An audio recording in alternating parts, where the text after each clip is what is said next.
Young tiger NTR ఈ పేరు చెబితే అటు అభిమానుల్లోనూ ఇటు ప్రేక్షకుల్లోనూ ఒక పులకరింత. యంగ్ టైగర్ ఎన్టీఆర్ నటనకి ఫిదా అవ్వాల్సిందే. ఆనాటి బాలనటుడిగా సినిమా ఇండస్ట్రీకి ఎంట్రీ ఇచ్చి తాత నుంచి నటనని వారసత్వంగా తీసుకుని తెలుగు ఇండస్ట్రీకి దొరికిన ఒక వజ్రంలా తయారయ్యాడు యంగ్ టైగర్ ఎన్టీఆర్.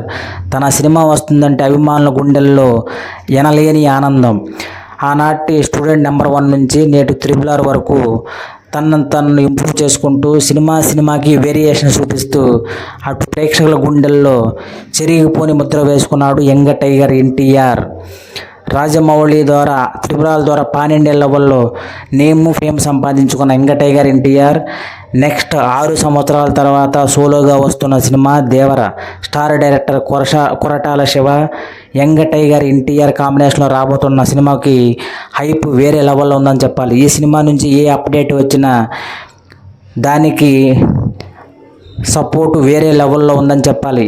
అభిమానుల గుండెల్లో 2 days ముందు నుంచే పండగ వాతావరణం సంతరించుకుంది. థియేటర్ని అలంకరించడం, కటౌట్లతో పూలదండలతో యంగ్ టైగర్ని అలంకరించిన విధానం చూస్తే ప్రేక్షకుల గుండెల్లో ఈ సినిమా మీద ఏ రేంజ్లో హైప్ ఉందో అర్థం చేసుకోవచ్చు.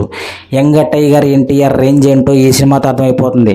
180 కోట్ల బిజినెస్తో వరల్డ్ వైడ్గా థియేటర్లు రాబోతుంది మరికొన్ని గంటల్లో. ఈ సినిమాకి తెలుగు రాష్ట్రాల్లో 100 కోట్ల బిజినెస్ చేసిందంటే యంగ్ టైగర్ ఎన్టీఆర్ స్టామినా అంటే అర్థం చేసుకోవచ్చు. నైజాం 44 కోట్లు, సీడెడ్ 20 కోట్లు, ఆంధ్ర 40 కోట్లు, ఓవరాల్గా 100 కోట్ల బిజినెస్ మార్కెట్ వచ్చేసింది.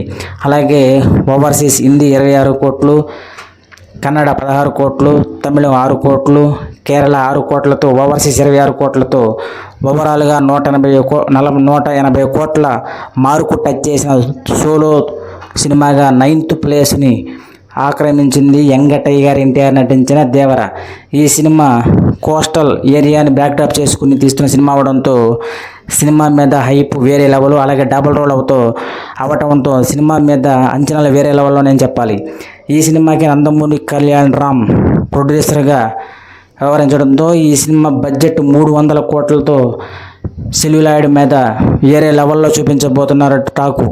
ఓవరాల్గా సినిమా అంచనాలు మించి కలెక్షన్లు సంపాదించాలని, యంగ్ టైగర్ నేము వరల్డ్ వైడ్గా మారుమోగాలని మనస్ఫూర్తిగా కోరుకుందాం.